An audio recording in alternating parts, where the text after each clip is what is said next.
નમસ્તે મિત્રો, સ્વાગત છે આપનું આજના સરપ્રાઈઝ માઇકના એપિસોડમાં. અને આજનો એપિસોડ છે આપણો બહુ ખાસ થવા જઈ રહ્યો છે. ખાસ એટલા માટે કારણ કે તમે હમણાં સુધી જે પણ ઇન્ટરવ્યુઝ જોયા છે, કોઈક સુપ્રસિદ્ધ ડોક્ટરનું ઇન્ટરવ્યુ જોયું છે, કોઈ સુપ્રસિદ્ધ સિંગરનું જોયું છે, કોઈ સુપ્રસિદ્ધ એક એવા નોલેજેબલ વ્યક્તિનું જોયું છે કે જેમની ઉંમર 72, 82. તો આ બધા જેટલા પણ માળામાં મોતી હતા, એ મોતીનું આજે એક ઘરેણું બનવા જઈ રહ્યું છે. અને એક એવું ઘરેણું આપણામાં આજે એડ થવા જઈ રહ્યું છે. કારણ કે હું જ્યારે તમને એમની ઓળખાણ આપીશ ત્યારે તમને બધાને ખબર પડશે કે આજનો એપિસોડ શા માટે ખાસ થવા જઈ રહ્યો છે. કારણ કે આજે આપણે એક એવા અદ્ભુત કલાકારને મળવા આવ્યા છે કે એ વિડીયો જેવો જેવો જશે તેવો તમને ખ્યાલ આવશે કે અદ્ભુત શા માટે મેં કીધું. સૌપ્રથમ તો મને અંદરથી ખુશી એ વાતની છે કે જે બાળપણમાં સિરિયલ અમે જોયેલી અને હમણાં પાછી કોરોનામાં રિપીટ થઈને પાછું અમે જોયું, ત્યારે જે કલાકારો અને જે પાત્ર હતા એમને જોઈને જે અંદરથી ખુશી થઈ કે બાળપણમાં એટલી ખબર નહીં પડતી હતી, પણ હમણાં જે પાછું જોયું, રિપીટ થયું અને એમાં જોયું, ત્યારે અમુક વસ્તુ ખબર પડી કે હા, કે આ બધું શા માટે જરૂરી હતું. અને એમાં કહેવાનો મને અત્યંત આનંદ થાય છે કે જ્યારે હું વલસાડથી છું, આ એપિસોડ અમે વલસાડથી પ્રસ્તુત કરી રહ્યા છે. અને રામાયણ જેવી સિરિયલમાં જે વર્લ્ડ લેવલ પર આટલી ફેમસ છે, ત્યાં જો આપણા વલસાડના કલાકાર રામાયણમાં હોય અને એમની સાથે આપણને આજે રૂબરૂ મળવાનો જો મોકો મળતો હોય, તો એનાથી ગર્વની અને ખુશીની વાત મારા માટે આજે કોઈ નથી. તો એના માટે આજે અમે મળવા આવ્યા છે. અમે કાકા કહીએ છીએ, હું એમને પરિચય તમને આપી દઉં. તો આજે આપણે મળવા આવ્યા છે શ્રીમાન રમેશભાઈ ચાપાનેરીને. તો સ્વાગત છે આપનું અમારા આજના પોડકાસ્ટમાં. સો અમે અંદરથી ખૂબ આનંદની લાગણી અનુભવી રહ્યા છે કે આજે તમને મળવાનો રૂબરૂ અમને મોકો મળ્યો છે. સો સૌપ્રથમ આપના બાળપણ વિશે અમને થોડી માહિતી આપો કે બાળપણ તમારું કેવું હતું, ક્યાંથી તમારો જન્મ થયો, કેવી રીતના તમે આગળ તમારી જર્ની સ્ટાર્ટ કરી. નમસ્તે દિનેશભાઈ. જી. પ્રથમ તો હું આપની સુપર માઇક ચેનલને અભિનંદન આપું છું. ઓકે.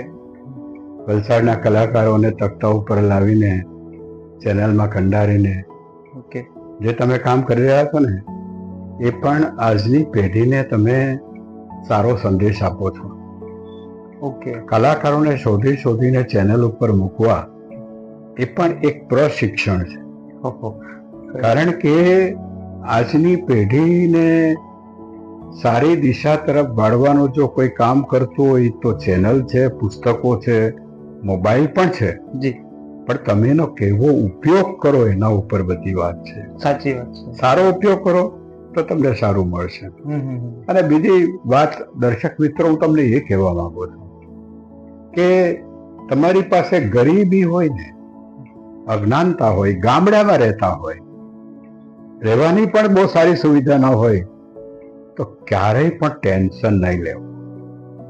કારણ કે મેં મારું બાળપણ જે વિતાવ્યું છે એ ગામડામાં વિતાવ્યું છે. અને કોઈ પણ જાતની સુવિધા વગર પણ મેં મારી જિંદગીને પસાર કરી છે.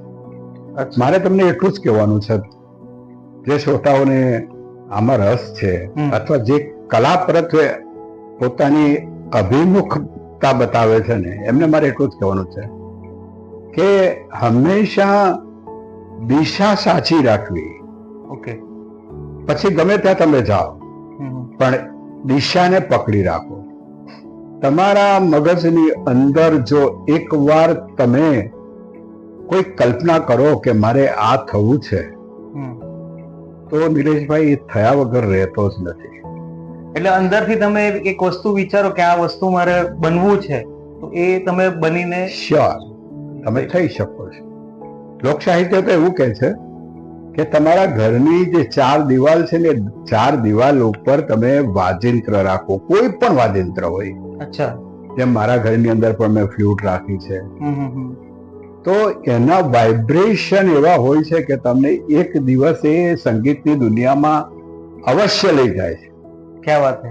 અને ગમે તે પેઢીમાંથી તમારે ત્યાં એક સંગીતકાર પાકે છે. હાસ્યની વાત પણ એ જ છે કે હાસ્ય મારા બાળપણથી મારામાં છે, ભણતો હતો ત્યારથી પણ. તમને મિત્રો ખબર નહીં હોય, પણ હું જ્યારે ભણતો હતો ત્યારે એક આઉટસ્ટેન્ડિંગ સ્ટુડન્ટ તરીકે ભણ્યો છું. ક્યાં વાત હે, સરસ. હવે મને ખબર જ છે કે તમને એ લોકો કહેવાના જ છો કે સરસ, પણ આઉટસ્ટેન્ડિંગ નો અર્થ એ થાય કે હું ક્લાસમાં બેઠો જ નથી. મજાક કયો એટલો બધો કે આઉટ, બહાર, ક્લાસની બહાર જ ઉભો હોઉં. અચ્છા, આઉટસ્ટેન્ડિંગ. સરસ સરસ. ઘણું બધું ગુમાવવું પડે છે. તમારે કંઈક બનવું હોય ને તો ઘણી બધી તકલીફો, મુસીબત આવે છે. પણ અમારું લોક સાહિત્ય નિલેશભાઈ એવું કહે છે કે મુસીબત તો દરેકના જીવનમાં હોય છે, પણ એના એ રસ્તા હોય છે. જી જી. અને એ રસ્તા એને જ મળે છે કે જેના ચહેરાઓ હસતા હોય છે. ક્યાં વાત, સહી વાત છે. જીવનમાં હસતા રહો. મુસીબતો આવવાની છે, જવાની છે, અને ગમે તે કરવાની છે. એની કોઈ ટેન્શન લો જ નહીં તમે. બરાબર છે. હું આ જગતમાં એકલો નથી, મારી સાથે મારો ઈશ્વર પણ છે. જી. મેં તમને કહ્યું તે પ્રમાણે કે તમારી દિશા સાચી હોવી જોઈએ. એક કલ્પના પ્રમાણેની ટોચ ઉપર જવાની તમારી ભાવના હોય ને તો તમે એ મુકામ ઉપર પહોંચો. અલબત્ત એની માં ઘણી બધી રૂકાવટ આવે છે, ઘણી બધી તકલીફો આવે છે. ક્યારેક આપણી પાસે કલા હોતી નથી, કલા તમે મેળવી નહીં શકો. કલા ઈશ્વર તમને આપે છે. અને ક્યારે આપે છે? એ તમારા ઉપર ઓબ્ઝર્વેશન કરે છે કે આ કેટલું સહન કરી શકે છે, કેટલું તપ કરી શકે છે. બરાબર છે. પછી તમને એ તેનું ફળ આપે છે. આપણે ઋષિ મુનિઓને જોઈએ છે કે એ લોકો કેટલું બધું તપ કરતા હતા. 5 વર્ષ, 20 વર્ષ, 100 વર્ષ, 150 વર્ષ. અમારા રાવણે તો કેટલું મોટું તપ કર્યું હતું, ત્યારે એને શિવજીને પ્રસન્ન કર્યા હતા. એમ કલા પણ એક સાધના છે, એક તપ છે. એમાં તમે જેટલા ઊંડા ઉતરો, જેટલી ચોખ્ખાઈ રાખો, જેટલી મક્કમતા રાખો અને જેટલો ઈશ્વર ઉપર વિશ્વાસ રાખો, એટલા તમે આગળ વધી શકો. ક્યાં વાત છે, ખૂબ સરસ. હું મારા જે મિત્રો છે, જે વિડીયો જોઈ રહ્યા છે, એમને મારે કહેવાનું પરિચયમાં રહી ગયું કે સર જે છે એ હાસ્ય કલાકાર પણ છે. તમે એમને ઘણા ગમ્મત ગુલાલના કાર્યક્રમોમાં જોયા હશે. સરની ચેનલ પણ છે, જે હું ડિસ્ક્રિપ્શનમાં આપી દઈશ તમને. તો એ ચેનલ પણ તમે સબસ્ક્રાઇબ કરજો અને જોજો. એમના જે પણ વિડીયોઝ છે તમને જોવાની બહુ મજા આવશે. અમે તો એમના લાઈવ કાર્યક્રમ જોયા છે. તો સર, હાસ્ય અને કલા તરફ આપ ક્યારે અને કેવી રીતે આકર્ષાયા? પહેલા હું કવિતાઓ લખતો હતો, ગઝલ લખતો હતો, બાળ વિભાગ લખતો હતો.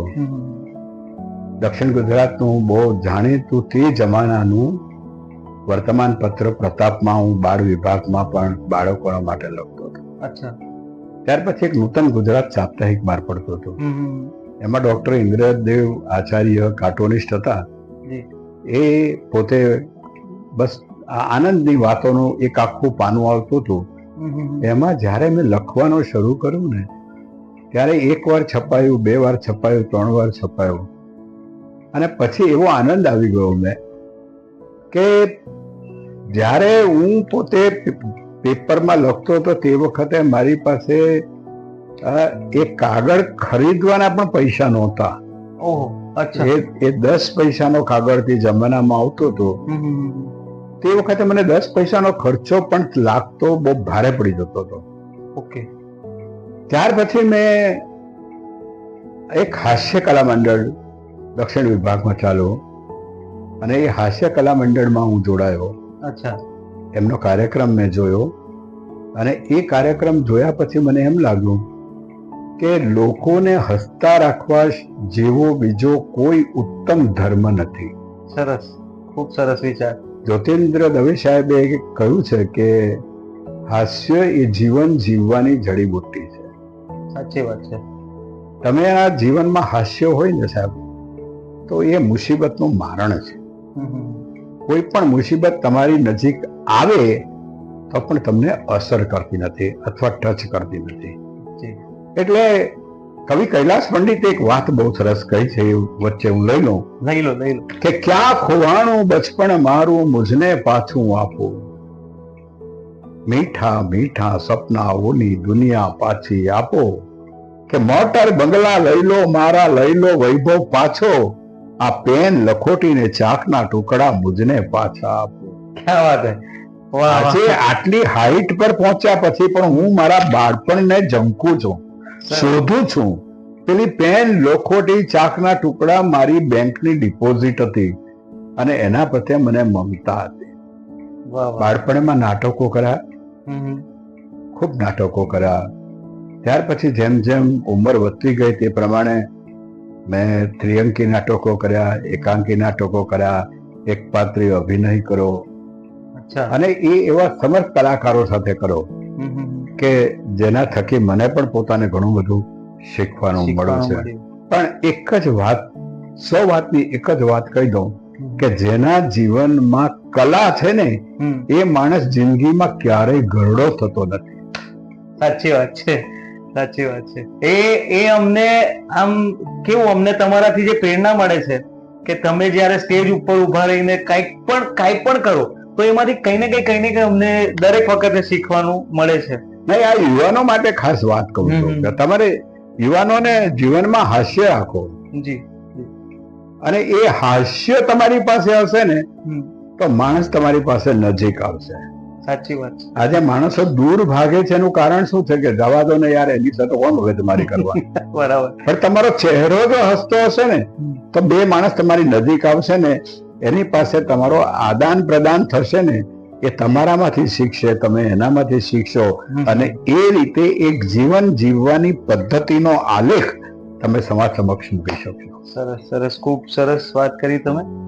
સો આટલા બધા નાટકો, આટલું બધું લેખન કરીને પછી સર હાસ્ય તરફ વળ્યા, અને એમનો એક જ સંદેશો છે કે જો તમે હસશો તો લોકો તમારી તરફ જોઈને હસશે, પણ જો તમે રડશો તો તમારી તરફ જોઈને રડવાનું કોઈ નહીં, ઉલટાનું તમારા પર હસશે બધા.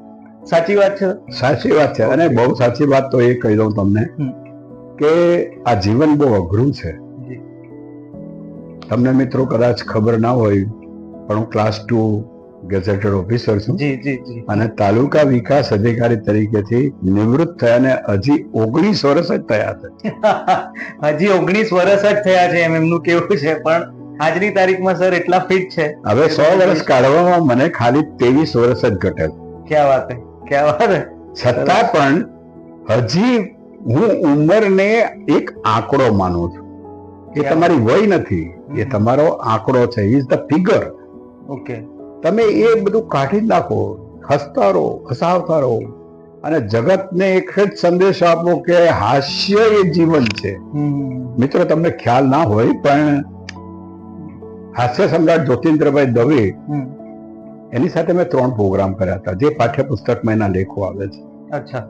હવે એ હાસ્ય સમ્રાટ હતા, અને એની સાથે 3 પ્રોગ્રામ મેં જયારે બોમ્બેમાં કર્યા તે વખતે મારો એક જ જોક્સ મેં એને એમ કર્યો હતો, તો એ એટલા બધા પ્રભાવિત થઈ ગયા, એને મને ધબ્બો માર્યો કે તારી પાસે ટેલેન્ટ છે. બરાબર. ત્યાર પછી એને નિલેશભાઈ મને એક બહુ સારો મેસેજ આપ્યો કે હાસ્યમાં ક્યારેય પણ વલ્ગારિટી આવવી જોઈએ નહીં. ઓકે. હાસ્ય હંમેશા શુદ્ધ હોવું જોઈએ, કારણ કે આ સમાજમાં વલ્ગારિટી, તે જમાનાની વાત કરું છું કે આ સમાજમાં વલ્ગારિટી 25-50 રૂપિયામાં મળી જાય છે. આપણે એ દિશામાં જવું નથી. તમારે જો કોઈકના પ્રિયજન બનવું હોય તો વલ્ગારિટીને નેવે મૂકીને એમણે એક વાત બહુ સરસ કરી છે કે દેશી ઘીનો જ ઉપયોગ કરો, બાકી ડાલડા ઘી વાપરવાનો પ્રયાસ ક્યારેય પણ નહીં કરવો. આ દરેક કલાકાર માટે હું કહું છું કે તમે જીવનમાં કોઈ શુદ્ધ વસ્તુ આપો, સંગીત શુદ્ધ આપો, વાણી શુદ્ધ આપો, તમારું હાસ્ય શુદ્ધ આપો, તમારું લેખન શુદ્ધ આપો. આટલી પરિપાટી જે જગતમાં હોય છે જેની પાસે, એ માણસ હંમેશા લોકોના ખભા ઉપર બેસી જાય છે. એકદમ સાચી વાત છે. હવે સર, આપણે જે રામાયણ સિરિયલની વાત કરી રહ્યા હતા, તો રામાનંદ સાગર સાહેબની જે રામાયણ, જે વિશ્વ પ્રસિદ્ધ ટીવી સિરિયલ થયું છે, ને આજની તારીખમાં લોકો એના એપિસોડ્સ ને બધું જોઈએ છે, તો એમાં કામ કરવાની તક અને એમાં કામ કરવાનો અનુભવ, એના વિશે તમે અમને જણાવો. રામાયણ તો એક રામાયણ છે. મિત્રો, આજે રામાયણની વેલ્યુ વધી ગઈ છે. જી જી. બાકી જે જમાનામાં રામાયણ જ્યારે ટીવી પર આવવાનો હતો તે વખતે ઘણા બધા વિરોધ પણ ઊભા થયેલા, અને એ પોલિટિકલ્સ વિરોધ હતા જી. કે જો રામાયણ આવશે તો આખું વાતાવરણ ચેન્જ થઈ જવાનું. હવે પણ એમાં જે જ્યારે આ કહેવતનો રોલ એક આવ્યો ને, એ વખતે હું જોતો હતો અને મને એમ થયું કે આ રોલ તો હું બી કરી શકું છું. જી. પછી મગજમાં એ વિચાર એવો બેસી ગયો, મને થયું એવું કે એક દિવસ મને એક માણસ મળ્યો, અને રામાયણ માનો એનો માલિકનો દીકરો હતો, બિપિનભાઈ પટેલ કરીને હતા. અચ્છા. અને એણે મને કીધું, એને કઈ કામ હતું મારું. મેં કીધું કે તમે આટલો મોટો સ્ટુડિયો છો તો અમને રામાયણમાં કામ આપો ને. બરાબર છે. તો મને કહે કે એ તો બધું બોમ્બેથી નક્કી થાય, અને તમારે કામ કરવું હોય તો સાહેબ અમે તમને લઈ જઈએ, તમારે વાંદરા બનવું પડે કે સૈનિક બનવું પડે. ઓકે. પણ તે વખતે નિલેશભાઈ મેં એવો વિચાર કર્યો કે માણસ એકવાર ક્રીઝ ઉપર તો જવો જોઈએ. હા, દેખાવો તો જોઈએ. બરાબર. પહેલા ક્રીઝ ઉપર જાઓ, પછી શું બનવું એ તમારી ટેલેન્ટ પર આધાર. ટેલેન્ટ પર નક્કી કરાય. બરાબર છે. આજની પેઢી જે રાતો રાત કરોડપતિ થવા માંગે છે કે મોટા કલાકાર થવા માંગે છે, એ એમ ના થવાય. તમારે પહેલા ક્રીઝ શોધવી પડે. બરાબર છે. એ ક્રીઝ ઉપર જાઓ તો જ તમને તમારી સફળતાનો એક લક્ષ્ય પ્રાપ્ત થશે. મેં કીધું કે કઈ વાંધો નહીં, હું સૈનિક બનીશ, વાંદરો બનીશ, બધું જે કહે તે બનીશ, પણ તમે મને લઈ જાઓ. અને હું ગયો, વાંદરો બન્યો, સૈનિક બન્યો, બાલા પકડ્યા, બધું કર્યું. Okay okay. બરાબર છે. અને એ વખતે તો વાહન વ્યવહાર કે મોબાઈલ પણ કઈ હતા નહીં. બરાબર. 1986 ની વાત કરું છું, 85 86 ની વાત કરું. 1985. બરાબર. અહીંયાથી હું ટ્રેનમાં જતો હતો, બાલા પકડતો હતો અને આવતો હતો. ત્યાર પછી થોડુંક ગમ્યું મને. પછી હનુમાનજીની સાથેની લડાઈ ચાલતી હતી. અશોક વાટિકામાં જયારે આવે છે અને મોટા મોટા ઝાડ ફેંકે છે ને, અને એ વખતે હું નેચરલ પોઝ આપવા ગયો. અચ્છા. એકદમ કે ભાઈ નેચરલ પોઝ આપું. એટલે મેં સીધો હનુમાનજી આમ કરીને જે નાખે, કેળના ઝાડવા નાખતો હતો ફેંકીને, અને એ વખતે હું સૈનિક તરીકે અગાડીની સામે મારવા દોડતો હતો ને એ કરતો હતો, અને એને જેવું ઝાડવું નાખ્યું ને એ સીધું મારા શરીર ઉપર પડ્યું. અચ્છા. અને હું ઝાડવાની નીચે આવી ગયો. વાગ્યું નહીં મને, પણ ડાયરેક્ટરે મને કીધું કે આવું જોખમ નહીં લેવાય. બરાબર છે. આ તો અમે ટ્રીક સીનમાં બધું લઈ લઈએ છે, પણ આવું નહીં કરવાનું. ઓકે. પણ થયું એવું કે એના મગજમાં બેસી ગયું કે આની પાસે સાહસ છે. સાહસ છે. ઓકે. એટલે આ કંઈ પણ કરી શકે એમ છે. બરાબર છે. એટલે એમના નજરમાં તમે આવી ગયા. હા, તમે કોકની નજરમાં આવવા જોઈએ. તમે કોકની નજરમાં આવો. આજની પેઢી જે મોબાઈલમાં પ્રવૃત્ત રહે છે બરોબર છે, પણ મોબાઈલમાંથી ઘણું બધું જાણવા જેવું છે.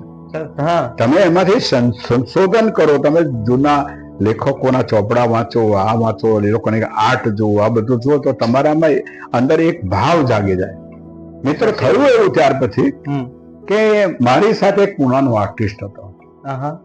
એ પોતે સૈનિક જ હતો, અને એને પોતાને એક ડાયલોગ આપ્યો હતો.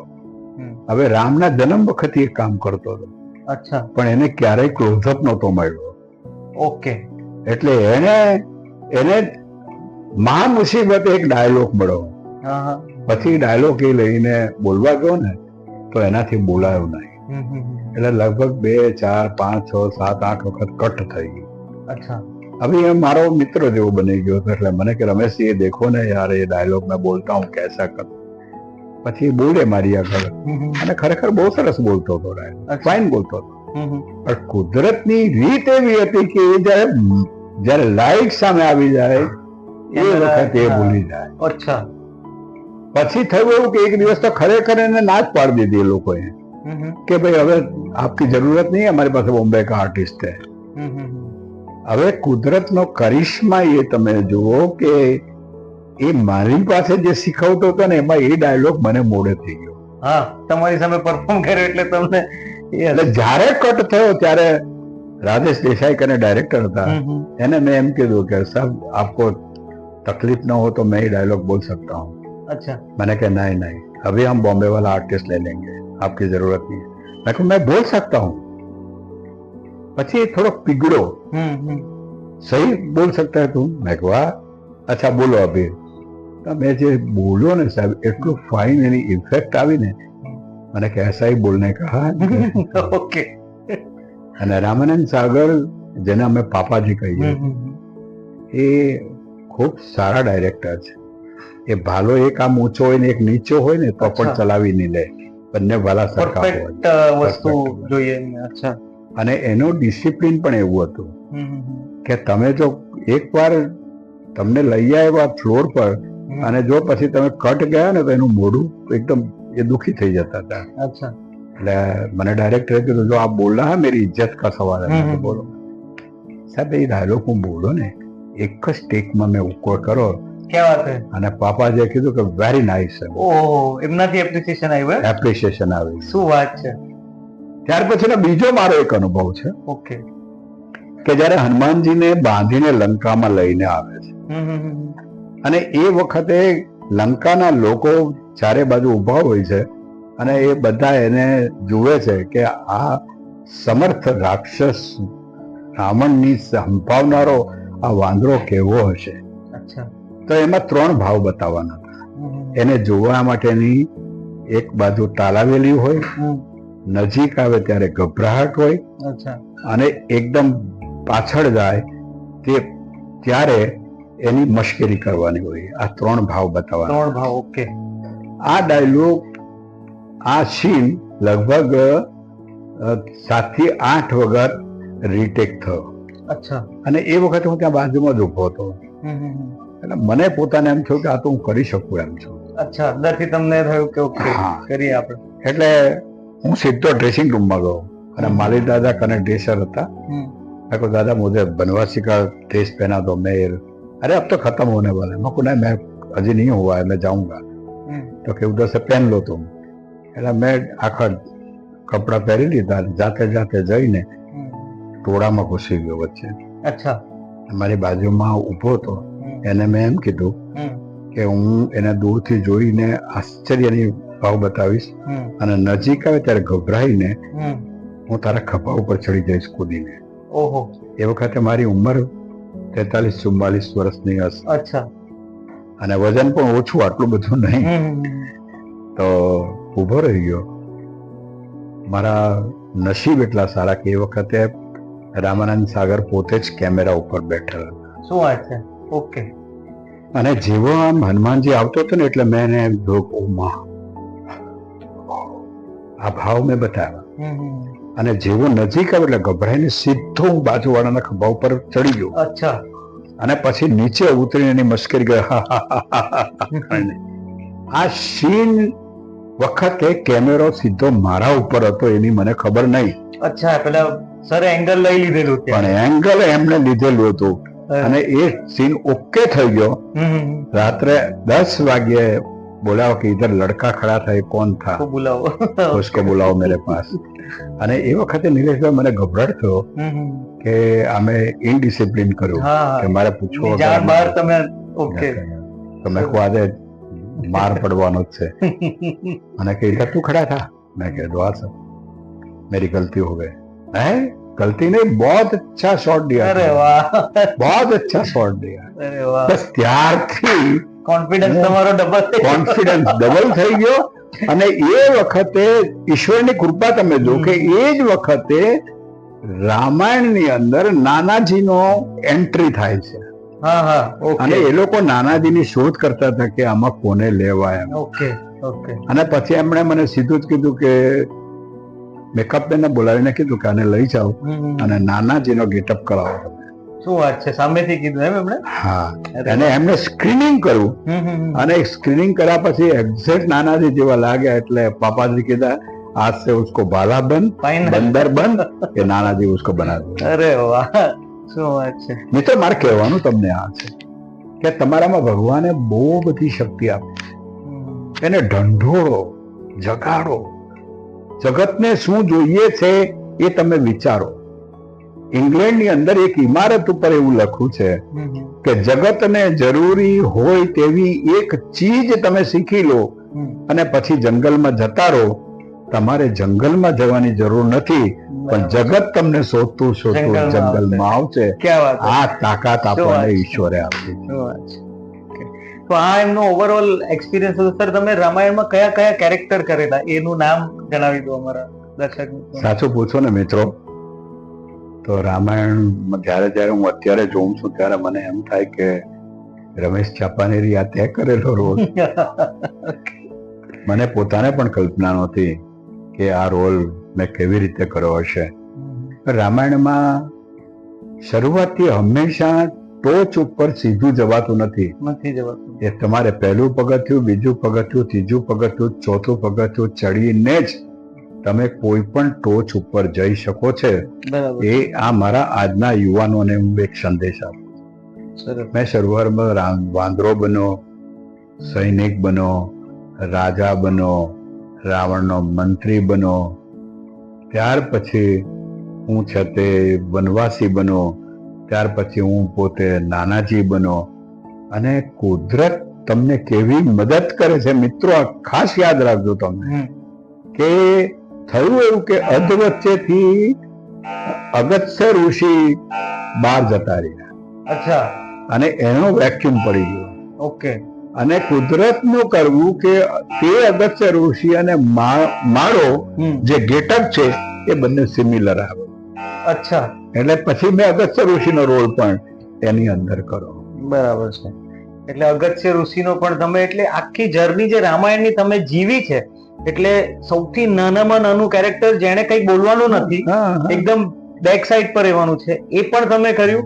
પછી મિત્રો મહેનત તમે અહીંયા જોજો કે માણસ ધારે, જેમ એમણે કહ્યું, તો એક જ જગ્યા પર રહી શકે, અને માણસ ધારે તો જે મેઇન પ્રોડ્યુસર છે, જે પાપાજી, એમને જે કહેવામાં આવે છે, તો રામાનંદ સાગર સાહેબ જે છે કે જેમણે કલ્પના કરી કે પહેલા તો આવું વસ્તુ બનાવી શકાય, અને એ પણ મારા જન્મ વખતે 1985 એટલે 1982 મારું બોર્ન છે, અને આજે મારું એક લકી ગણો કે નસીબની વાત ગણો કે એમની સાથે હું બેઠો છું આજે આટલા વર્ષો પછી.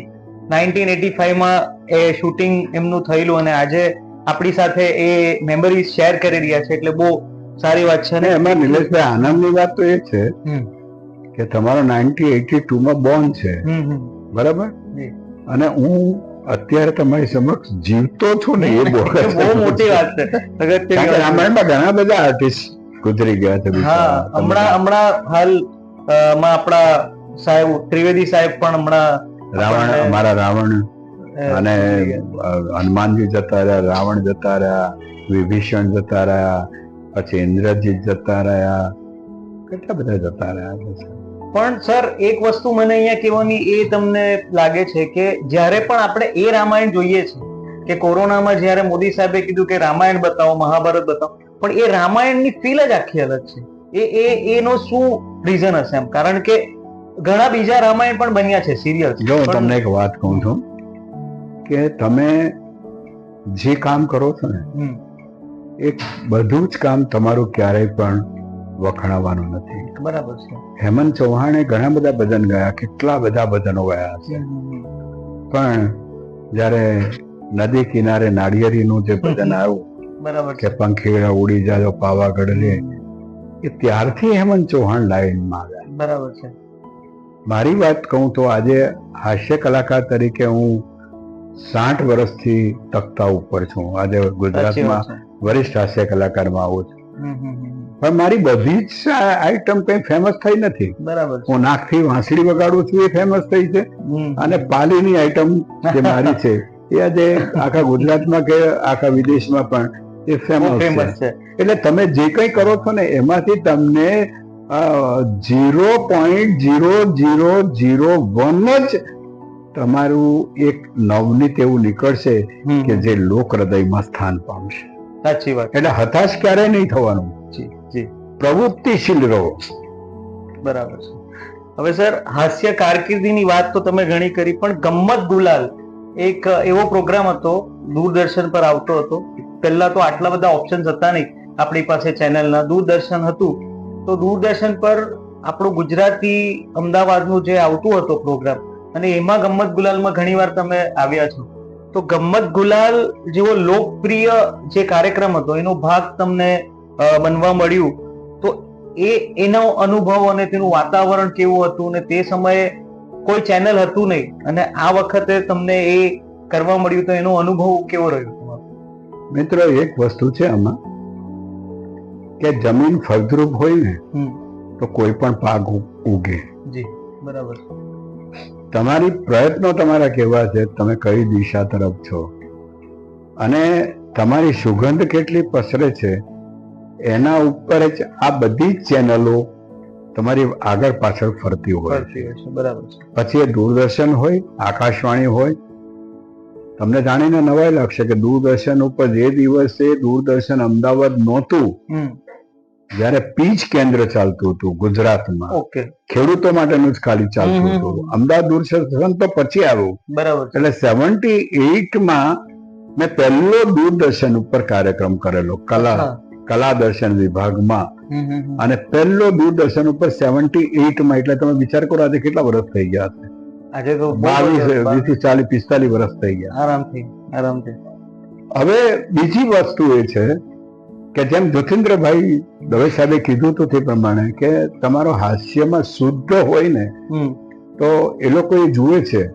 આપણી દક્ષિણ ગુજરાતની એક મોટામાં મોટી કમનસીબી એ છે કે અહીંયા ભાષા શુદ્ધિ નથી, અને ભાષા શુદ્ધિ નહીં હોવાને કારણે જ આજે દૂરદર્શન હોય કે કોઈ પણ ક્ષેત્ર હોય એના ઉપર દક્ષિણ ગુજરાત સિવાયના કલાકારોનું પ્રભુત્વ બહુ વધી ગયું, બહુ વધારે છે. સાચી વાત છે. કારણ કે આપણી પાસે ભાષામાં થોડુંક લઢણમાં ફેર પડે છે, અથવા તો આપણી જે ગુજરાતી બોલીએ છે ને એ બીજા પ્રદેશની અંદર ગુજરાતી બહુ. પોતે હું જયારે મેં પ્રાણલાલ વ્યાસ સાથે પ્રોગ્રામ કર્યો હતો જેતપુરમાંથી, મને યાદ છે, હૈદરાબાદ કર્યો હતો એ યાદ છે, વિશ્વ હાસ્ય પરિષદમાં મેં ગુજરાતનું પ્રતિનિધિત્વ કર્યું હતું.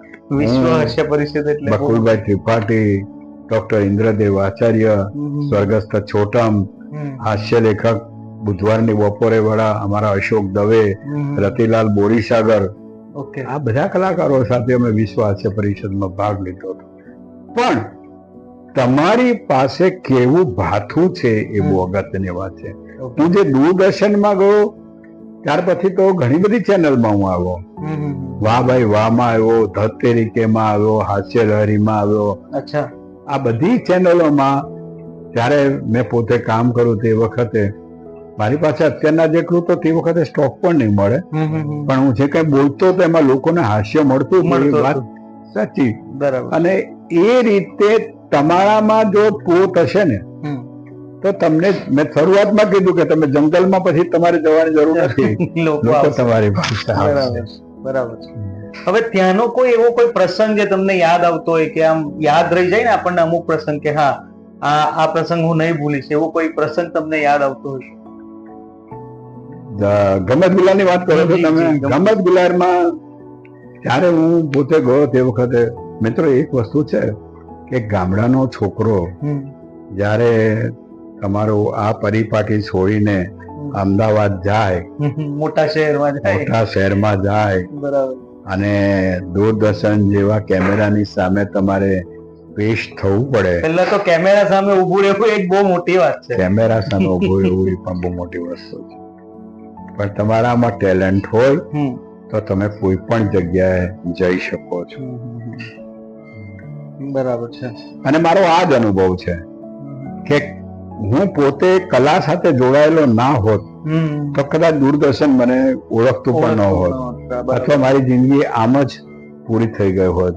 તમે કેટલું જીવ્યા એ મહત્વનું નથી, તમે કેવું જીવ્યા એ બહુ મહત્વની ક્વોલિટી હોવી જોઈએ.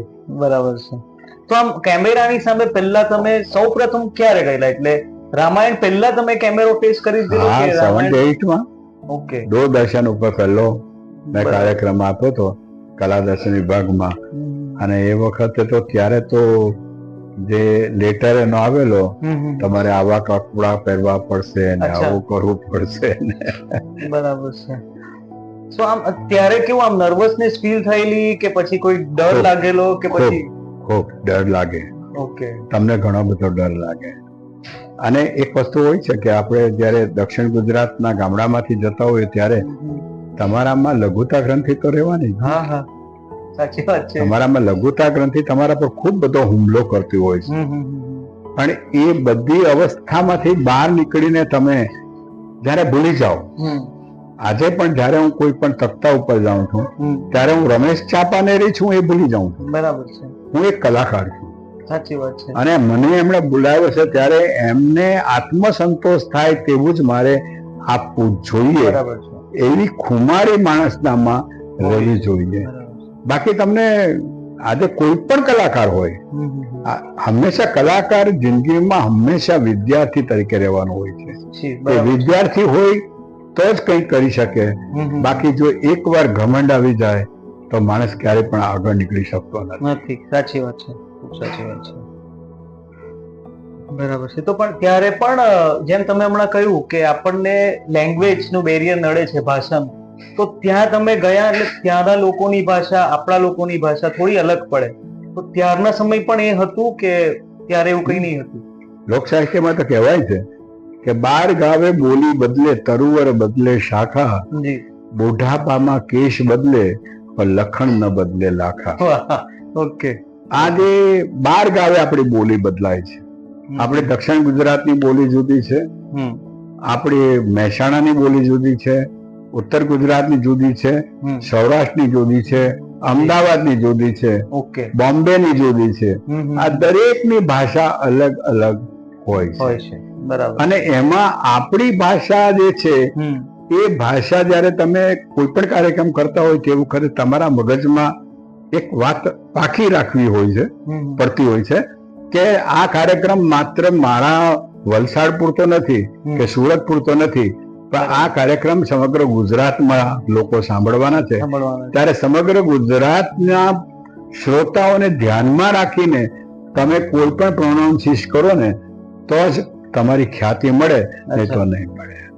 એટલે મિત્રો, કહેવાનો અર્થ એમનો એવો છે કે જ્યારે પણ તમે કઈ પણ વસ્તુ પ્રસ્તુત કરો તો સિચ્યુએશન છે, માહોલ છે, અને જે લોકો તમને જોવાના છે, એટલે કેટલી બધી તૈયારી કરવી પડે છે. ટૂંકમાં કહીએ તો કે આ બધી વસ્તુ કઈ આમ તરત જ નથી પડી હતી. એના માટે બહુ બધી પૂર્વ તૈયારીઓ કરવી પડે છે અને તો આવા કલાકાર આપણને મળે છે. તો સર, એક બીજી તમારી પાસે એક ટેલેન્ટ છે કે અમે તો તમને જોયેલા છે નાકથી વાંસળી વગાડવા, અને ફર્સ્ટ ટાઈમ જયારે અમે લોકોએ જોયા ત્યારે અમે લોકો આમ એકદમ શોક થઈ ગયેલા કે આવું પણ થાય છે. તો એ વાંસળી જે નાકથી વગાડવાની જે કળા છે તમારી, એ અદ્ભુત પ્રતિભા, એ કલા શીખવાની પ્રેરણા ક્યાંથી મળી અને કેમ તમને એવું લાગ્યું કે આ નાકથી વગાડીએ તો આ સરસ થાય? આમાં મિત્રો, નાકથી વાંસળી વગાડવાનું જયારે હમણાં નિલેશભાઈ કીધું એ પ્રમાણે જેમ એમને નવાઈ લાગી ને તેમ એક બીજા કલાકાર છે, એમણે પોતે જયારે નાકથી વાંસળી વગાડી ત્યારે મને એમ થયું કે વાંસળી વગાડતા મને મોડેથી આવડે છે. આપણે જેને પાવો કહીએ છીએ, પાવો વગાડતો હતો. અને એ વખતે મને એમ થયું કે જો આ વગાડી શકે તો ભગવાને મને પણ બુદ્ધિ આપી છે. બરાબર. મારામાં પણ કંઈક કોઈ ગટ્સ છે તો હું કેમ નહીં વગાડી શકું? હવે નાકથી વાંસળી વગાડવાની પાછળ જો મૂળ રહસ્ય હોય તો યોગ વિદ્યા છે. ઓકે. તમારે યોગની જો શક્તિ તમારામાં તમે પ્રદાન કરો તો નાકથી વાંસળી વગાડી શકાય. કારણ કે નાકમાં વાંસળી વગાડવામાં જયારે તમારા પંચ આવે એ પંચ વખતે પણ તમારી શ્વાસોશ્વાસની ક્રિયાઓ તે પ્રમાણે તમારે ચલિત કરવી પડે, તે સિવાય થઈ શકતી નથી. હવે એ જયારે વાંસળી એને વગાડી તે વખતે પણ મને આમ જ ખુમારી આવી કે હું કેમ નહીં વગાડી શકું. ઓકે. મિત્રો, મેં લગભગ નહીં તો એ 3 થી 4 વર્ષ સુધી નાકથી વાંસળી વગાડવાનો પ્રયાસ કર્યો. અને જયારે મેં પહેલી વાર પ્રયાસ કર્યો ને, બીજી વાર કર્યો, ત્રીજી વાર કર્યો, તે વખતે તો મારા મગજમાં પણ એમ થયું કે હું નહીં કરી શકું. કારણ કે પહેલી વસ્તુ, તમે નાકમાં કોઈ ખાલી એક સળી મૂકો ને તો પણ તમારાથી ના મૂકાય. આ તો આખી વાંસળી મૂકવાની હતી.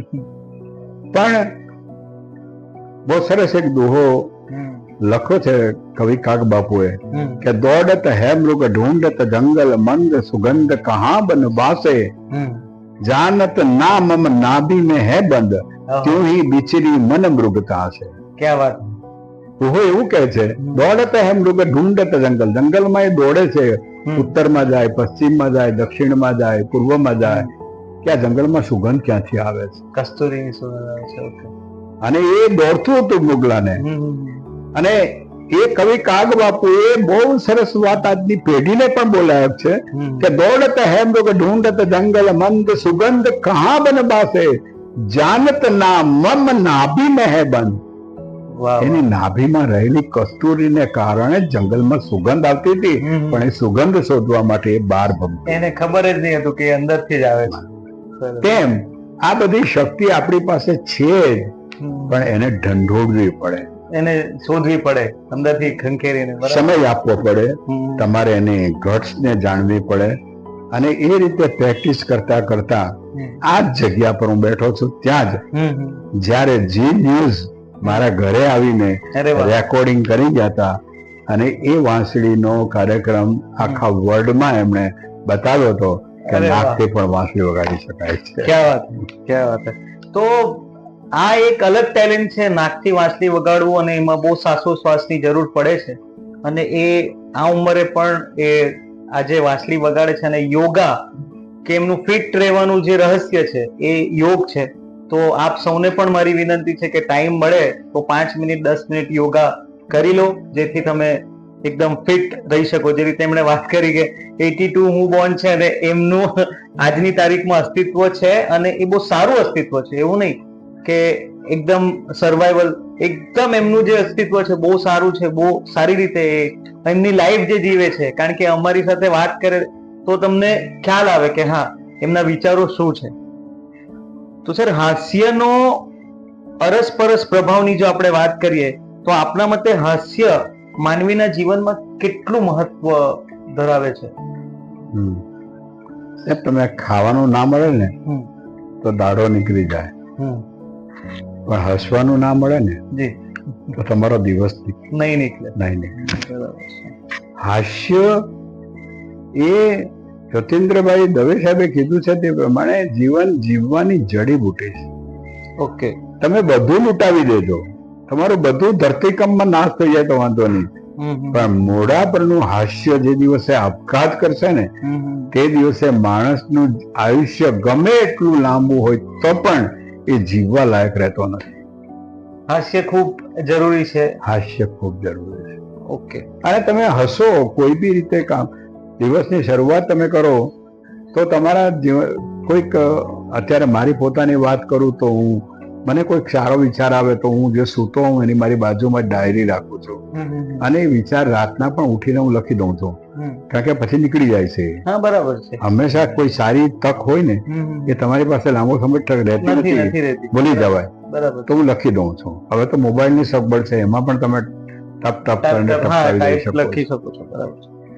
તો હાસ્ય જે છે એ હાસ્ય માણસોને નજીક લાવે છે, માણસો સાથે સંબંધ વધારે છે, માણસ પોતાનો વિશ્વાસ ઉભો કરી શકે છે, અને હાસ્ય ક્યારેય પણ દુશ્મન બનાવી શકતું નથી. આ હાસ્યની તાકાત છે. તો શું આપણે હાસ્યને એક દવા કહી શકીએ, એક સપ્લિમેન્ટ કહી શકીએ કે એક હાસ્ય થેરાપી છે? થેરાપી. ઓકે. એ થેરાપી છે આખી. અને એ હાસ્ય તમારી થેરાપી તમને ક્યારેય છે તે નિરુપયોગી નહીં બને. એ ગમે ત્યારે ગમે ત્યાં તમને કામ લાગી જાય. તમારો ચહેરો જ હસમુખો બને. તમે તમારો ચહેરો જેવો ઘડવો હોય ને તેવો ઘડાય. બહુ મૂંઝી માણસ હોય તો એનો ચહેરો એકદમ મૂંઝી જેવો રહે. કોઈ માણસ ટેન્શનમાં હોય તો ટેન્શનમાં જ આમ વિચાર કરતો હોય. કોઈ માણસ હસતો હોય તો એ હંમેશા તમારી સામે કોઈ પણ વાત કરે તો એ હસતા હસતા કરવાનું છે. બરાબર. તમે કેવું બિયારણ નાખો છો ને તેવો પાક ઉગે. સર, એક ક્વેશ્ચન મને એવો થાય છે કે જ્યારે તમે ગમ્મત ગુલાલ કે સ્ટેજ શો કે કોઈ પણ કોમેડી શો હાસ્યના કરો છો ત્યારે કોઈક વાર એવું બન્યું છે કે ઓડિયન્સમાં બેઠા હોય અને તમે સ્ટેજ ઉપર ઉભા હોય ને તમે જે તૈયારી કરી હોય એ તો તમે પ્રસ્તુત કરો, પણ કોઈક વાર એવું બન્યું છે કે હા તમારા મનમાં કંઈક નવું વિચાર આવી ગયો ને તે તમે પ્રસ્તુત કર્યું હોય?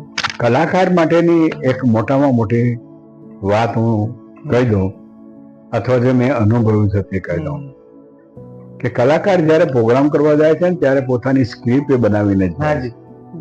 પણ એક વસ્તુ હંમેશા યાદ રાખવું કે કલાકારનો મોટામાં મોટો આધાર હોય ને તો માઇક છે, શ્રોતાઓ છે, સિચ્યુએશન છે, લાઇટિંગ છે અને બેઠક વ્યવસ્થા છે. પરફેક્ટ, બરાબર છે. હાસ્યનો પ્રોગ્રામ કરું તો હું કે કોઈ પણ પ્રોગ્રામ ચાલતો હોય ત્યારે તમારી પહેલી હરોળમાં કોણ બેઠું છે એ બહુ મહત્વની વાત છે. જો પહેલી બેઠકમાં બાળકો બેઠા હોય તો તમારી સ્ક્રિપ્ટ બદલાઈ જાય. પહેલી બેઠકમાં તમારી બહેનો બેઠી હોય તો તમારી સ્ક્રિપ્ટ બદલાઈ જાય. તમારી બેઠકમાં કોઈ સાધુ સંતો બેઠા હોય તો તમારી સ્ક્રિપ્ટ બદલાઈ જાય. અને પહેલી બેઠકમાં જો તમારા કોઈ વીઆઈપી બેઠા હોય કે રાજકારણીઓ બેઠા હોય તો પણ તમારી સ્ક્રિપ્ટ બદલાઈ જાય. એટલે કલાકારે ક્યારેય પણ પોતાની સ્ક્રિપ્ટને વળગી રહેવાનું નહીં. અને કલાકાર એ જ છે કે જે સિચ્યુએશન પ્રમાણે પોતાની વિચારધારા બદલીને પ્રસ્તુત કરે તો જ એ સફળતાને પામે છે. અને કલાકારે હંમેશા બે વસ્તુ યાદ રાખવાની કે કલાકાર પોતે બી નથી નિષ્ફળ જતો, ક્યારેક ઓડિયન્સ નિષ્ફળ જાય છે. ઓકે, ક્યારેક તમને એવું ઓડિયન્સ પણ મળી જાય કે જે તમને સમજી નહીં શકે કે રિસ્પોન્સ જ નહીં કરે, અથવા તો કયા વાતાવરણમાં એ આવ્યો હોય, કઈ સિચ્યુએશનમાં આવ્યો હોય તે પ્રમાણે એ તમારી કલાને પામવાનો છે. એટલે એના પર જબરજસ્તી પણ નહીં રાખવી જોઈએ. અને બીજી વસ્તુ એ છે કે કોઈ પણ કલાકારે પોતે ગોખેલી વાત નહીં હોવી જોઈએ. હા, બરાબર છે.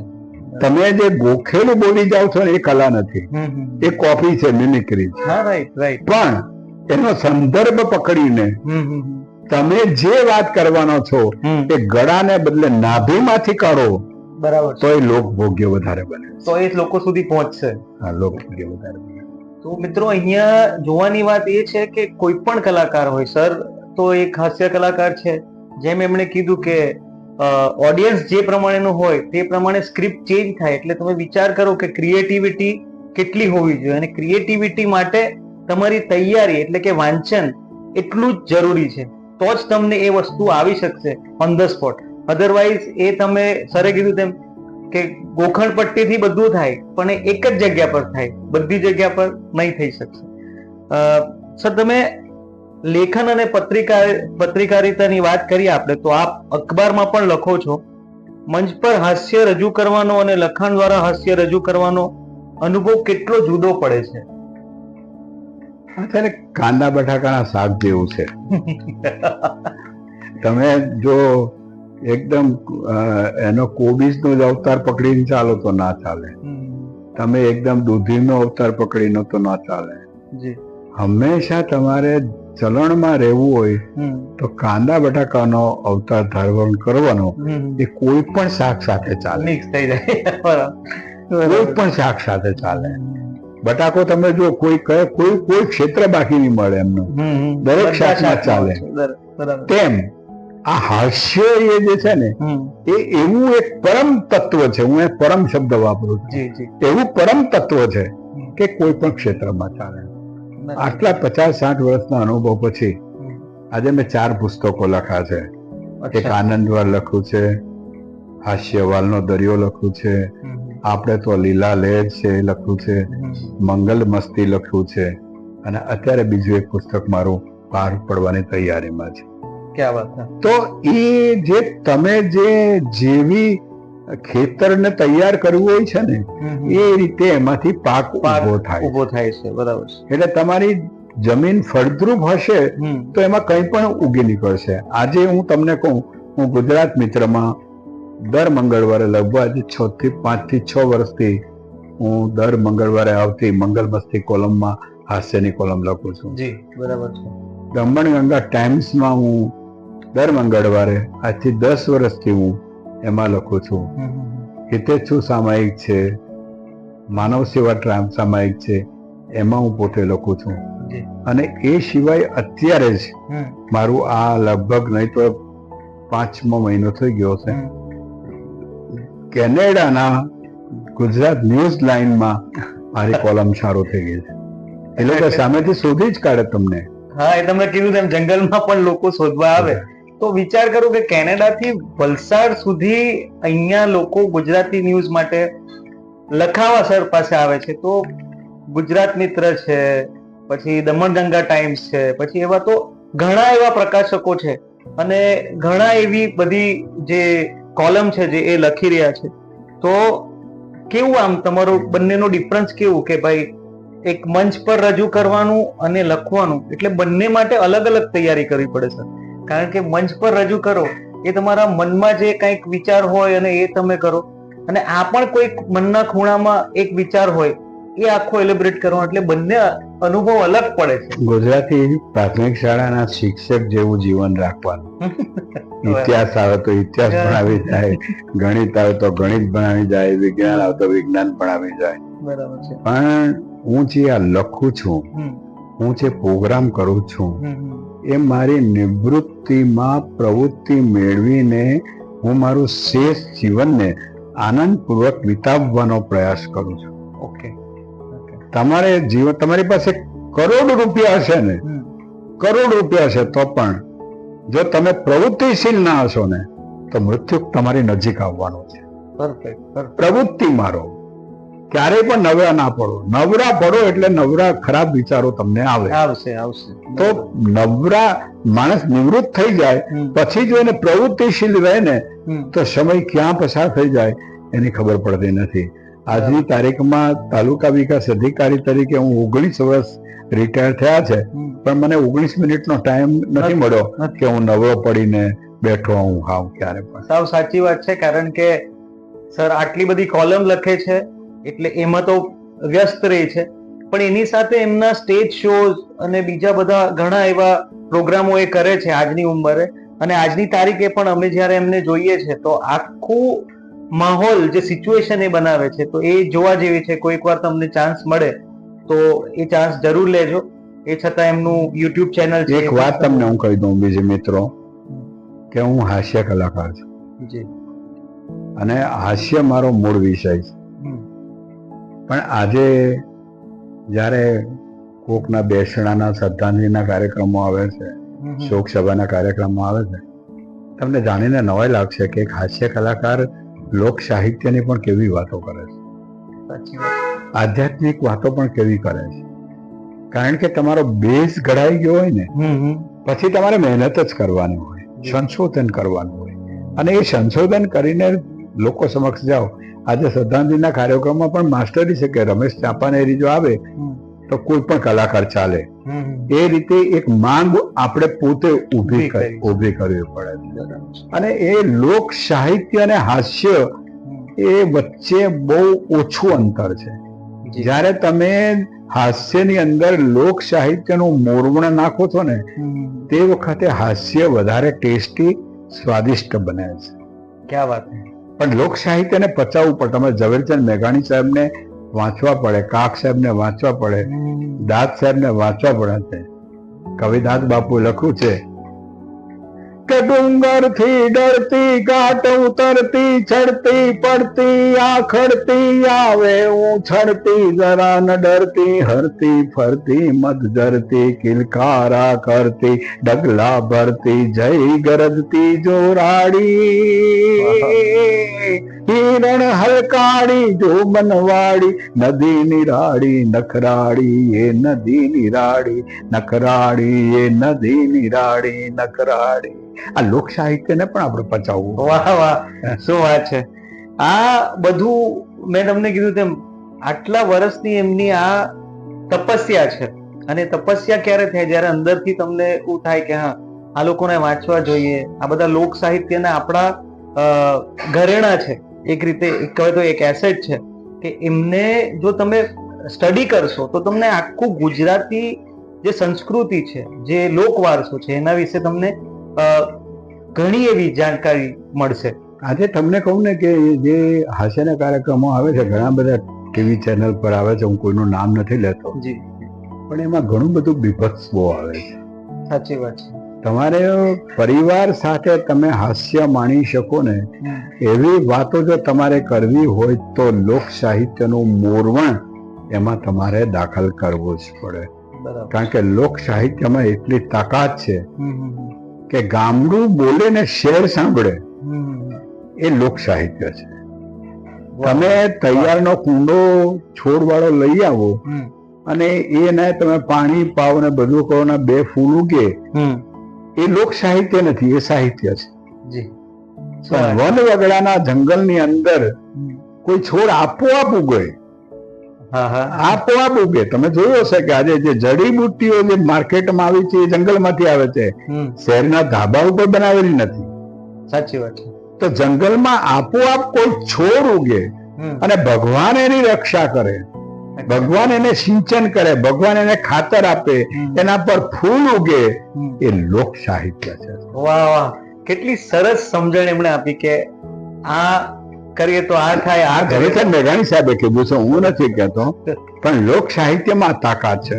અને હું તો એમ કહું છું કે તમારા ઘરની અંદર રામાયણ હોય કે ના હોય એનો વાંધો નથી, મહાભારત હોય કે હોય એનો વાંધો નથી, ગીતા હોય કે ના હોય એનો વાંધો નથી, હોવી જ જોઈએ.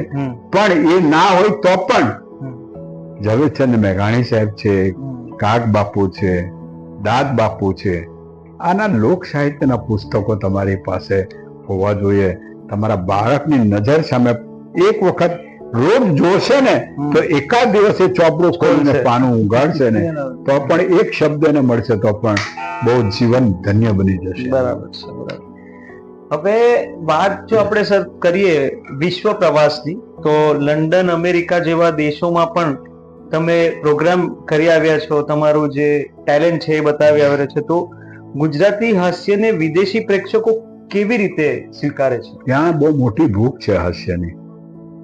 આપણે ત્યાં હાસ્ય તો બહુ મળી રહે છે, પણ વિદેશમાં તમે હાસ્ય કરો ને, હા અલબત્ત તમે જે ગામડામાં હાસ્ય કરો છો કે અહીંયા કરો છો એના કરતા એની અનુભૂતિ જુદી રીતે ત્યાં કરવાની હોય છે.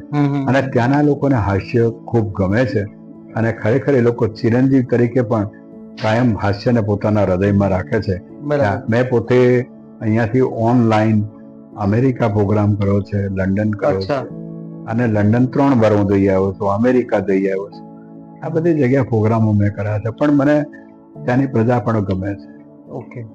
પણ હિન્દુસ્તાન જેવો કોઈ દેશ બીજો નથી, એ પણ હું તમને સાથે કહી દઉં.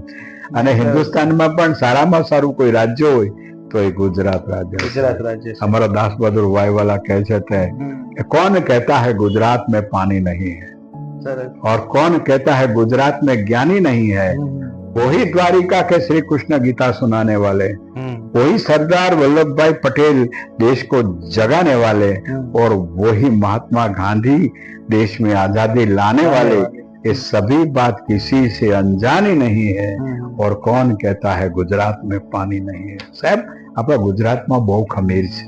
આગળ વધો, વાંચો એને, ગુજરાતીનો કોઈ પણ ચોપડું તમે વાંચો અને એમાંથી તમને જે ગમે ને એવા 2-4 સૂત્રો કાઢીને તમારા જીવનની અંદર જો તમે મમરાવતા રહો ને તો તમારું જીવન પણ એમ લાગે કે આ નવ જીવન મને મળ્યું છે.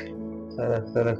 એટલે ગુજરાતીઓની તો બહુ બોલબાલા છે જ આખા વર્લ્ડમાં, અને હમણાં જે લીડર છે આપણા એ પોતે પણ ગુજરાતી છે, તો એનું તો કઈ આપણે વાત જ નહીં કરી શકીએ.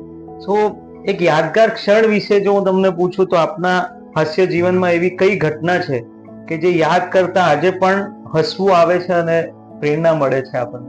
હા, હું એક હાસ્ય કલાકાર છું, એ ઘટનાનું મને હવે હસવું આવે છે. કારણ કે હું હાસ્ય કલાકાર કેવી રીતે બન્યું ને એ સાચું પૂછો તો હજી આજની તારીખ સુધીમાં મને નથી જાણી શકો નથી. પણ જેના જીવનમાં વેદના છે, જેના જીવનમાં ગરીબી છે, જેના જીવનની અંદર કોઈ ઉણપ છે, અને જેના જીવનની અંદર કોઈ માર્ગ નથી ને, એ માર્ગ એવો માણસ જ્યારે હાસ્યનો હાથ પકડી લે છે ને ત્યારે એ હાસ્ય કલાકાર બને છે. સાચી વાત છે. પણ સર, મેં ઘણીવાર એવું સાંભળ્યું છે અને ઘણીવાર વાંચ્યું પણ છે કે હાસ્ય કલાકાર ની જે લાઈફ હોય એની પાછળ ઘણા એવા ઇન્સિડન્ટ થયા હોય કે એ લોકોને હસાવે છે. જેવી રીતે મેરા નામ જોકર હતું તો એની પાછળ એમની દુઃખ બહુ હતું, પણ જ્યારે જોકર ના પેલુંમાં આવે છે ગેટઅપમાં, ત્યારે લોકોને હસ્યા વગર રહેતું નથી. તો એવું આમ સાચી વાત છે કે પછી એવું આમ ખાલી કહેવામાં? સાચી વાત છે. હાસ્ય અને કરુણા વચ્ચે માત્ર એક દિવાલ છે. જી. હાસ્ય એ કરુણાનો પાડોશી છે. જી. અને જે માણસના જીવનમાં કરુણા છે એ જ માણસને હાસ્યની પગદંડી બહુ જલ્દી મળી જાય. સાચી વાત છે. કરુણા વગર હાસ્ય આવતું નથી, અથવા તો હાસ્ય વગર કરુણા ને ઝેલી શકાતું નથી. અને હાસ્ય ને કરુણા જેના જીવનમાં છે એ માણસ કર્મઠ બની જાય છે, કુમારવંતો બની જાય. એટલે કરુણા તો દરેકના જીવનમાં હોય છે, નથી હોતી. અને કોઈને કોઈ માણસ દુઃખી હોય છે, પણ એને શોધવા માટેનું જો કોઈ મારણ હોય તો એ હાસ્ય છે. બરાબર છે. એટલે ધ સોલ્યુશન ઇઝ લાફ્ટર, કે ભાઈ લાફ્ટર, કે એના સિવાય કોઈ રસ્તો કોઈ પણ કલાકાર હોય પછી એવું નથી કે હાસ્ય કલાકાર જ હોવો જોઈએ. ઓકે. એક વસ્તુ જીવનમાં યાદ રાખવા જેવું છે કે જે માણસ આ જગતમાં હાથ પગ ચલાવે એને કામદાર કહેવામાં આવે છે. જી જી. હાથ પગ ચલાવે એને કામદાર કહેવામાં આવે છે. જે માણસ હાથ પગ સાથે પોતાનું મગજ ચલાવે એને કારીગર કહેવામાં આવે. ઓકે ઓકે, બરાબર છે. હાથ પગ અને મગજ ચલાવે એને કારીગર કહેવામાં. પણ જે માણસ હાથ પગ ચલાવે, મગજ ચલાવે અને પોતાનું હૈયું નીચોવી નાખે ને એને કલાકાર કહેવામાં આવે.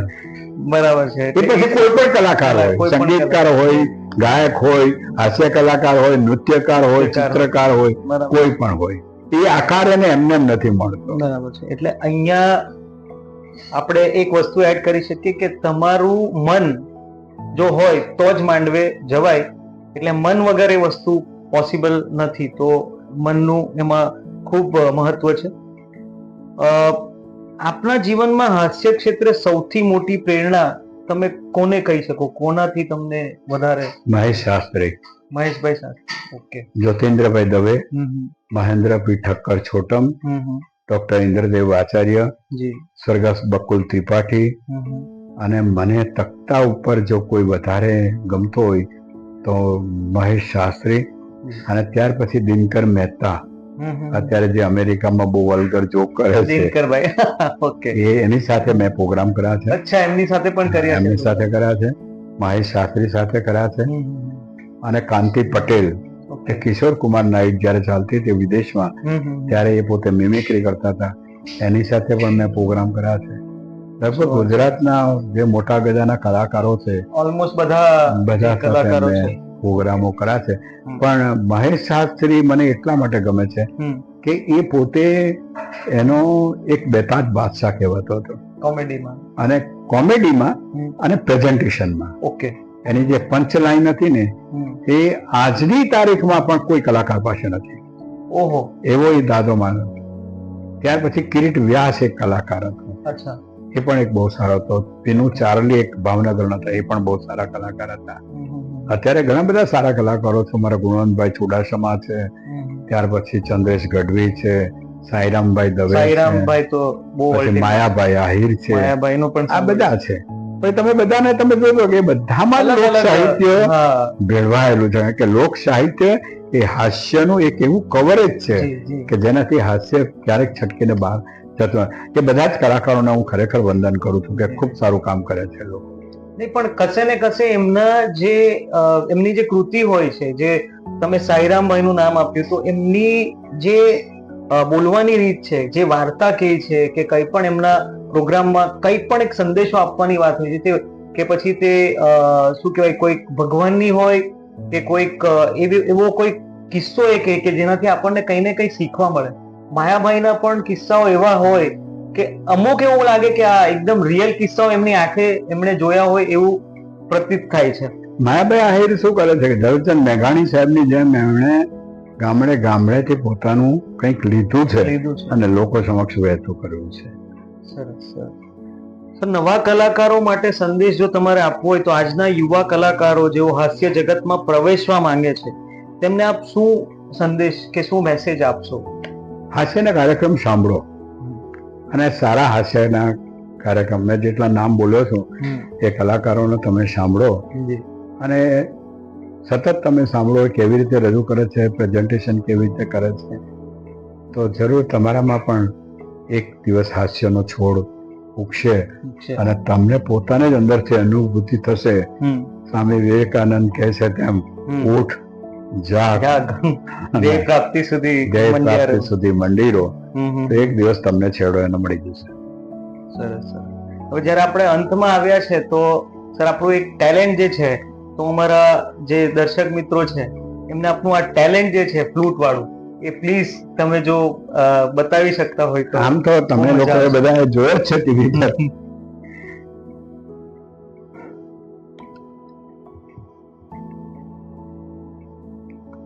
પહેલા હું મોડે વાંસળી વગાડું છું.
ખૂબ સરસ, ખૂબ સરસ.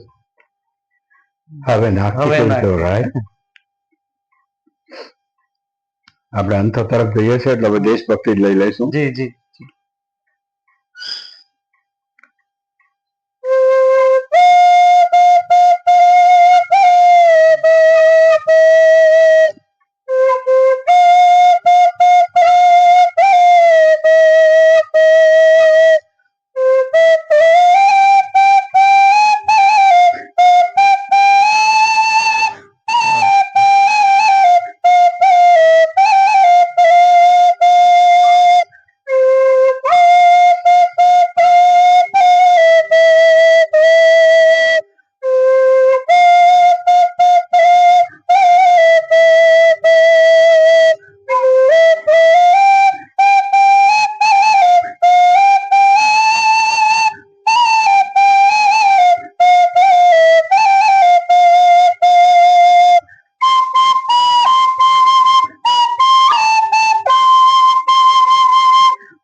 વાહ વાહ, ખૂબ સરસ, ક્યાં વાત હે. તો આ એક અલ્ટિમેટ ટેલેન્ટ આપણે હવે આ એક વાંસળી વગાડીને હવે હું 2 વાંસળી વગાડીશ નાખે.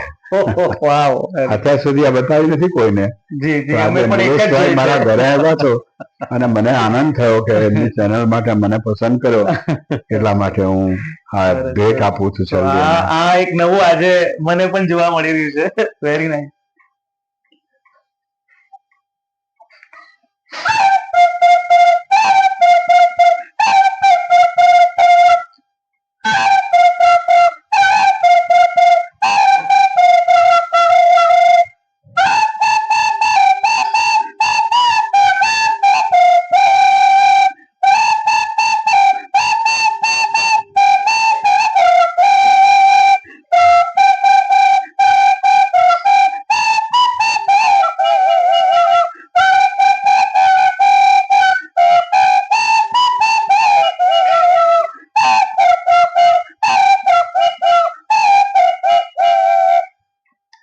વાહ વાહ વાહ sir, thank you so much. કેટલી સરસ રીતે તમે આ વાંસળીની જે ટેકનિક ડેવલપ કરી છે અને બહુ મજા આવી તમારી સાથે વાત તો તમને મળવાની પણ મને મજા આવી, કારણ કે હું બધી જગ્યાએ તો મળી શકતો નથી, પણ આજે જ્યારે આ ચેનલ દ્વારા, નિલેશભાઈ કરાડિયાની ચેનલ દ્વારા જે મને તમને મળવાની તક મળી ને, એ મારા જીવનની એક ઉત્તમ ક્ષણ હું માનું છું.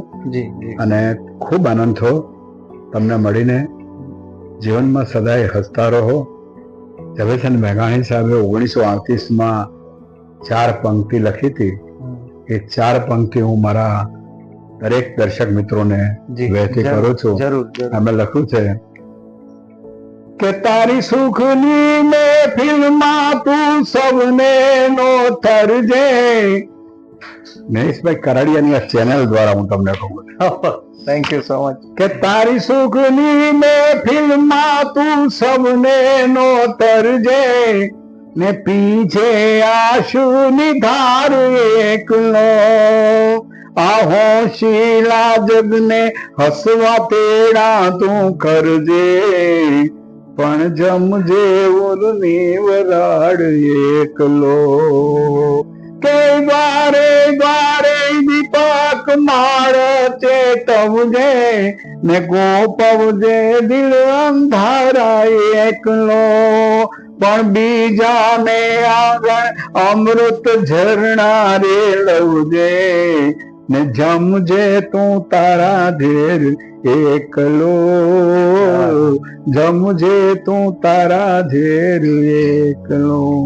થેન્ક યુ દર્શક મિત્રો, થેન્ક યુ.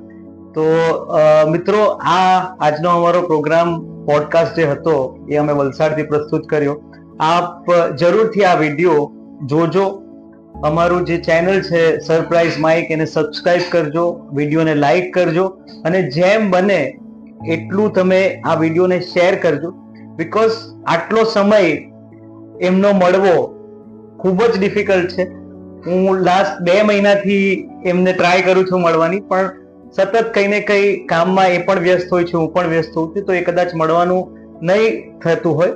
પણ અચાનક કાલે કે પરમ દિવસે જ મેં એમને મેસેજ કર્યો કે સર આપણે મળીએ. તો એમણે કીધું કે હા, સન્ડે 10 વાગે તું આવી જજે અને આપણે મળશું. અને હું લકી છું કે એ અમને મળ્યા. અને હજુ પણ હું તમને કહું કે એ સમય બાળપણથી હમણાં સુધી જે ટીવી પર જોયા હોય અમને આપની સામે સમક્ષ જુઓ ત્યારે એક અલગ અનુભૂતિ થતી હોય છે. તો એ તમારા સુધી પહોંચાડવાની હું સતત ટ્રાય કરતો રહું છું. તો જેમ સરને આજે આપણે ઇન્ટરવ્યુ જોયું, એવી રીતના ઘણા બધા કલાકારો જે વલસાડમાં છે, તો એમની પ્રતિભા, એમનું ટેલેન્ટ લોકોની સામે આવે, લોકો એમને ઓળખે, એવી મારી મનની ઈચ્છા છે.